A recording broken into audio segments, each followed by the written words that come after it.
know that's a fear that people have about Venezuela. Will it be, and Cuba, will it be a worse government under the new administration or the new regime versus the old regime? We've seen that happen in Asian and African countries, just to name two continents and everything like that. So I just wanted your take on this notion of the fear factor, because there are some people that are looking at these different political models and are afraid of what would come next if those systems are destroyed.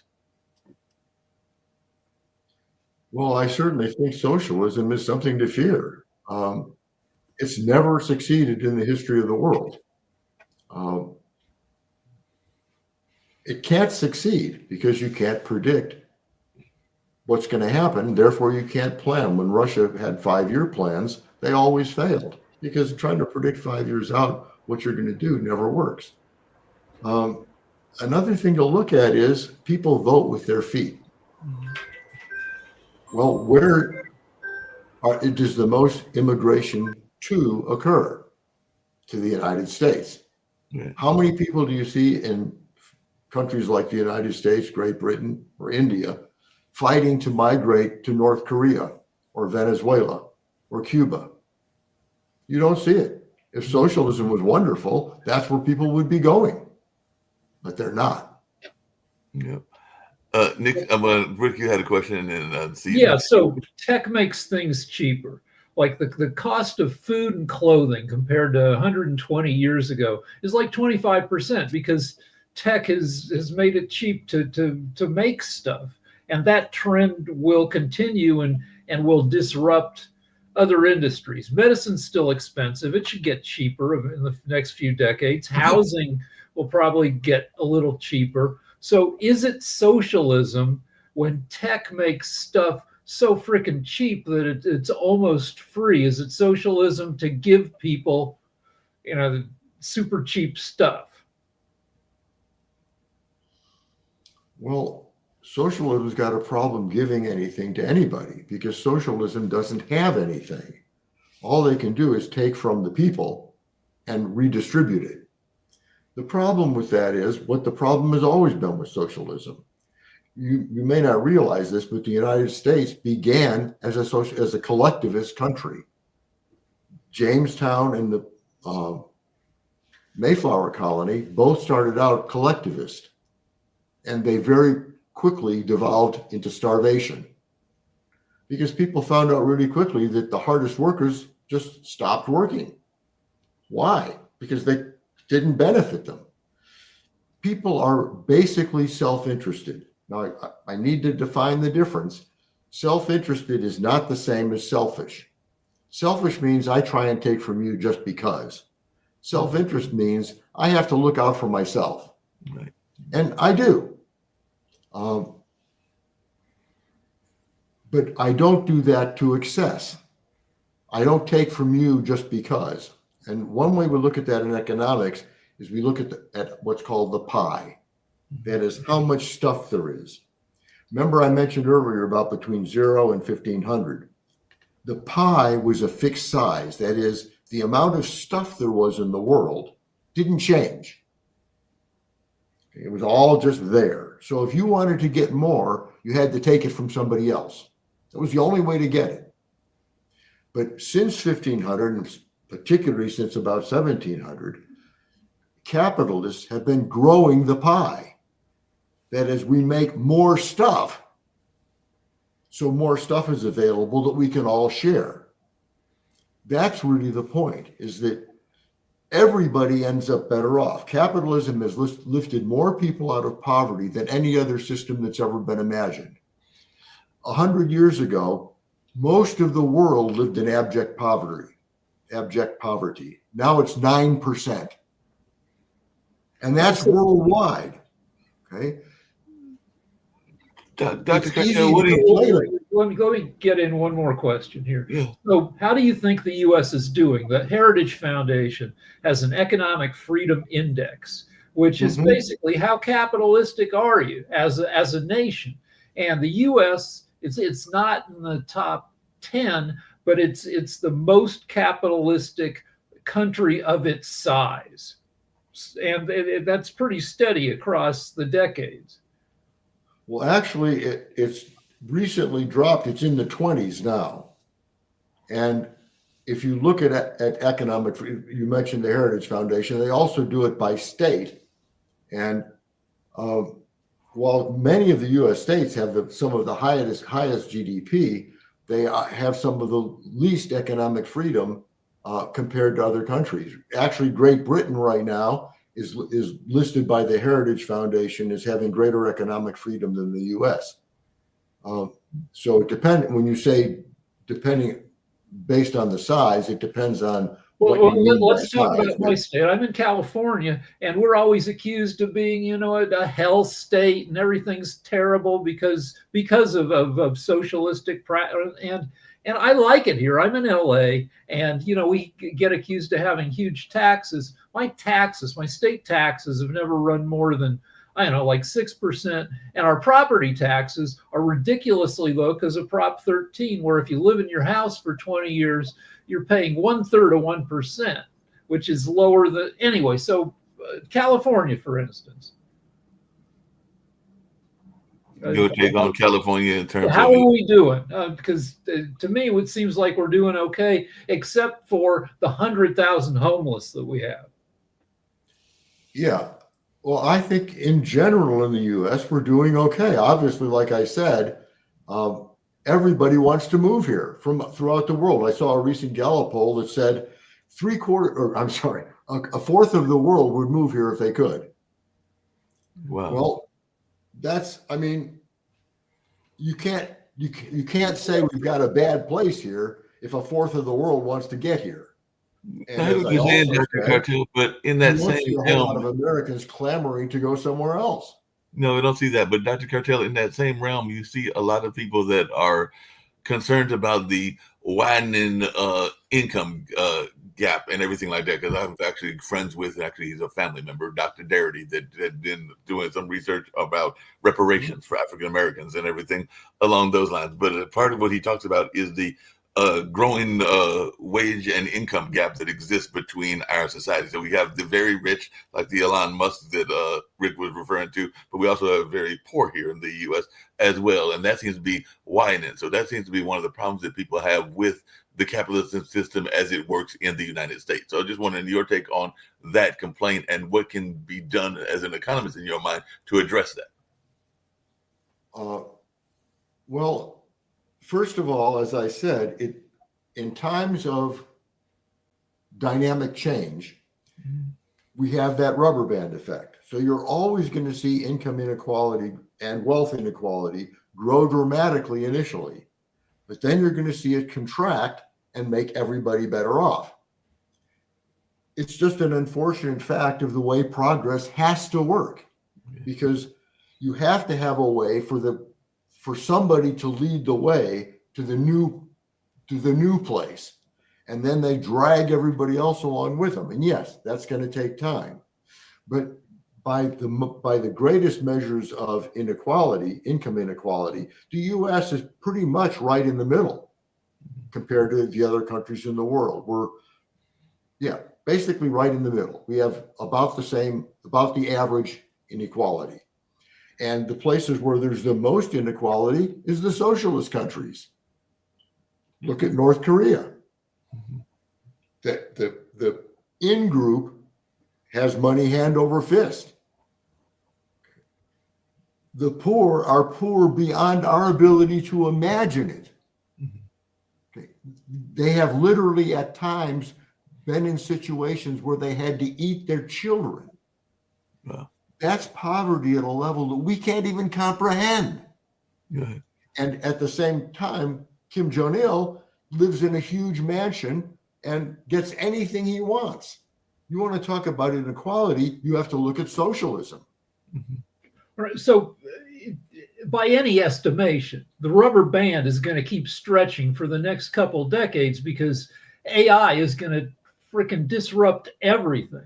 So my question is, as you know, you've got can we avoid like a French Revolution kind of thing? Will benefits for the poor and the middle class trickle down fast enough to keep the world from revolting against the rich? Yeah, that's a really good question. And basically, the answer is if the government stays out of it, the answer is yes. Because here's what happens as that rubber band stretches and the government intervenes, it tends to to contract a whole lot slower. Because the problem is that government can't react as fast as people can react. This is the idea of what's called spontaneous order. Spontaneous order is the idea that small entities inside a large entity can operate independently and make stuff work out just fine. Your body is an excellent example of that. Okay? We like to think that our brains control everything in our body. That's utter nonsense. First of all, half your body isn't even human. That's literally true. About half of the cells in your body are viruses, bacteria, fungi. Clearly, your brain has no control over those.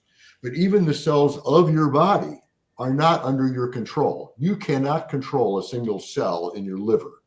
That cell, that liver cell in your body, doesn't even know you exist. It lives in what it sees as an environment, your liver, and it does what it has to do to survive. It just sits there being a cell. And sometimes that gets out of control. Cancer is a good example of that. And so if God forbid any of us ever get cancer, we're going to have to take action. That's the government's job. The government then has to intervene and say, that cancer cell has gotten too selfish. It's going beyond self-interest and exploiting the rest of the body for its own benefit. So we have to do something about that. And so we treat it. Mm-hmm. The same thing is true with government. The government has to intervene and stop that kind of stuff. Well, speaking of intervention, one of the things that I know the government does sometimes, and it doesn't just exist here, it exists in other parts of the world as well. And we got Sasha, whose show will be coming up in about 10 minutes. It deals with Ukraine and their fight for freedom against Russia and everything like that. Is that sometimes the government will use the war economy in order to improve the economy and everything like that. That's what some people are speculating is going on with Trump's current fixation with Venezuela and the Caribbean and everything like that. So I'm just wondering, is that a danger in the capitalistic society? Is this whole notion that sometimes you have to create disruption in order to make it work better? Because that is something that's been going on even historically. We have seen periods where there has been a rough period and then there would be some sort of disruption, some sort of war that would cause everybody to unify and everything like that. So I just wondering, is that one of the dangers of capitalism? Well, I wouldn't call it a danger endemic to capitalism. I think it's a danger for, you mentioned Russia. Obviously, Russia is not doing it in a capitalist way. They're marginally socialist. And does it help the economy? Well, if you look back over history, there have been wars that have helped economies. There have been wars that have decimated economies, sorry. And so it just depends on which war you're talking about, who the war was between. I think it would be incorrect to say that war generally helps economies. I think more likely it will harm the economy because you're committing resources to stuff that doesn't produce things. Mm-hmm. And ultimately a part of the basic misconception of socialism and people that are worried about the rubber band is that people tend to talk about things like working for a living. Mm-hmm. Here's the thing. We don't work for a living. It's a dumb idea. You can spend all day digging holes and filling them up again, and you've done a lot of work. Why shouldn't you get paid a lot for that? Because you produced no value. What the five of us are doing here right now is trying to produce value for your listeners. Mm-hmm. Okay? We're not here out of selfishness. We're not here trying to get something for ourselves. We're here trying to create value for somebody else. Mm-hmm. Now, will we profit from it? Yes, probably. I don't know how everybody else here gets paid. Hopefully, I'm going to sell a few books out of this. Mm-hmm. So I'll make some money, but that's not why I'm here. That's not why I wrote the book. I want to create value for others. And I assume that that's what all the rest of us here want to do. And if what we do is focus on creating value, ultimately we will eliminate poverty. Because part of the problem with poverty is that too many people were brought up to believe you have to go to college. Wrong. You don't have to go to college. We need electricians. We need plumbers. We need lots of people that don't go to college. We need a lot of people who are out there creating value. And if you're out there creating value from others, you're going to do fine financially. That makes sense and everything. Our current government, well, the legislative branch has been fairly paralyzed for years and years. And the market kind of likes that because, you've been talking of the less the government does, the more the markets are, industry is free to do what it wants. So how do you think we're doing, our national government? Is it good that we're paralyzed? Well, I guess it depends on how it's paralyzed. I guess what I would say, if I could rewrite the Constitution as far as the legislative branch is concerned, the things I would do differently, well, first thing I would do is put a time limit on every law. So any law that has huge effect, I would say maybe a 25-year limit. Some of the lesser laws, maybe 10 years, something like that, so that every law expires and has to be reauthorized. Next thing I would do is eliminate, I would make everything like the filibuster. In other words, I would say that you want to pass a law, you've got to get 65, 2/3 or 3/4 majority. Why? Because the reason we're paralyzed is because we keep going back and forth between 51 and 49% on each side of a center line. And what that means is that one time 51% are telling the other 49% what to do. And then as soon as the balance shifts, that 51%, the whole thing shifts. That's nuts. If something is a good idea, 2/3 to 3/4 of us should agree on it. And if we can't get that kind of agreement, why should it be a law? So even, if I'm hearing you correctly, even laws that are seen as beneficial, whether it's the Civil Rights Act or the, some people would say beneficial, depending on your views, the gay rights kind of laws, and even some people that are fans of guns, the gun laws, you would have all of those laws put back up 25 years later, regardless of whether they are considered beneficial or not. Because, I mean, there are some laws that some people would say are universally beneficial and have been beneficial for 50, 60 years, if not longer. Well, sure, but if they're beneficial, they'll be reauthorized. That's the point, is that over time, we should learn. We should go, oh, I'm not happy with the way that law has been working out. Maybe we shouldn't reauthorize it. But this law, say the Civil Rights Act, is working great. Let's stick with it. Let's reauthorize it or make it stronger. See, Would that's you the apply thing. that? We Would you don't apply that allow to- ourselves to experiment. Would you apply that to marriage? For some people are saying "till death do us part" is no longer realistic, because when system was created, people were dead by 60 or 65. Now that we're living, and we're gonna keep living longer and longer, should marriage have an expiration date where you have to renew it after 20 years? Well, I guess first of all, I personally think that we should divorce civil union from marriage. Civil union is a legal construct. Marriage is a religious construct.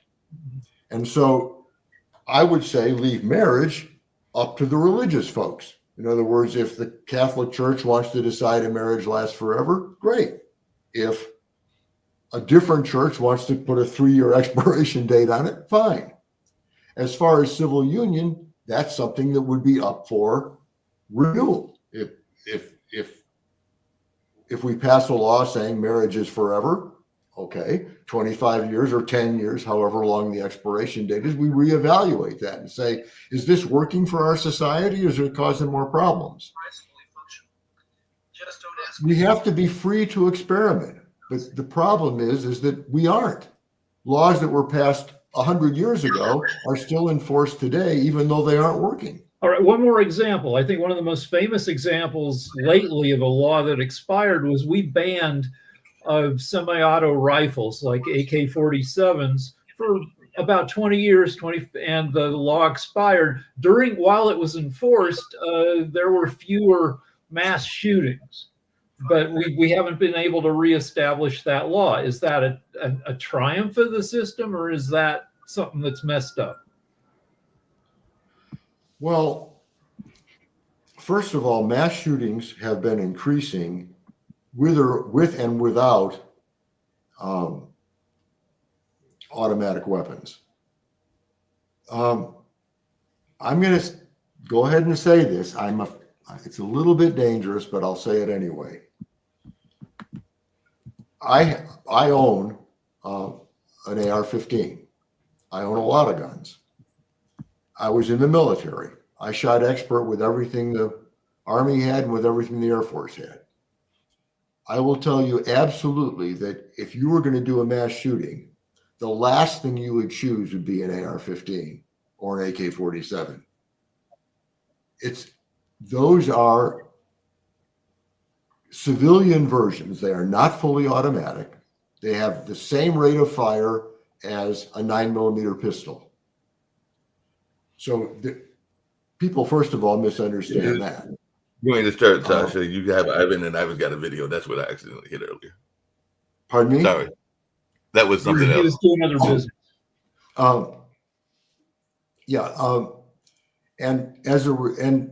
But the automatic versions that the military uses are called assault weapons. Why? Because they're really good for assaulting a fixed position. So if you want to take a hill, assault weapons are great. If you're in a situation, aside from a sniper situation, now in a sniper situation, something like an AK-47 is a reasonable choice for a weapon. But in most of the mass shootings, they happen in close proximity. You'd be far better off with a handgun where you could maneuver far more quickly. Now, again, like I say, this is kind of dangerous. I'm not trying to give helpful hints to mass shooters. Mass shooters are, by definition, lunatics, so they don't think systematically. So they're going to pick the biggest, like, manliest guns, even if it's not the best gun for the job. So we're at the end of the hour. You should tell people how to get buy your book, see your website, all that stuff. Well, my website is dougcardell.com. And my book is available for pre-order on Amazon. It won't actually be released until January 20th, but it's already got, we send out advanced reader copies. And so it's already got a 5-star rating on Goodreads. And I think it's going to do really well. I hope everybody out there will buy it if they want to learn more about socialism and want to learn more about the problems of capitalism. I think so far, the feedback I've been getting is that people are really getting educated. All right. Well, I've got one more question for you. Where there are, I'd say there are kind of crazy people who say taxation is theft, and that to me, having public libraries and public roads and cops and fire departments doesn't seem to me to be socialism. It just seems to be making some reasonable concessions to the way things work. Are libraries and cops socialism? No, not at all. Again, I am certainly nowhere near the point of saying that government is illegitimate, but I am saying that there are things the government does that are illegitimate. I mentioned my website. One of my articles on my website, if you want to look it up, is called Tax Hikes. And it explains the tax system in terms of a hike. So we have a group of 100 people that are about to go on a hike, and they've decided, 51% of them decided that we're going to allocate the amount of weight that each in the packs that each person carries is going to be allocated by the fitness of the individuals. And the way it turned out was the fittest individuals had to carry 421 pounds, and the next group of people had to carry, I think it was 200 thereabouts. You can look on my website and see it, and it's obviously ridiculous, but that's exactly what the U.S. tax structure is like. Exactly. I took the numbers of the weights from the U.S. tax structure. So the people in the highest tax bracket are paying 42%. They're carrying a gigantic amount of the weight. They pay 42% of the taxes paid. Well, okay. So we'll probably have to continue this later because we're running into the other program. We better one quick question: are we better off Okay. tax structure wise than in the early '60s when the highest tax bracket was 91% above $1 million? Absolutely. We're definitely better off than we were then, but we'd be far better off with a flat tax. Okay. Okay, well, we want to thank our special guest, Dr. Doug Cardell, and hopefully everybody here will buy his book. I'm going to have to look at how I buy it in Spain because I'm in Barcelona, but we'll just have to see how that goes. And we'll see you tomorrow on World Edition. Bye-bye.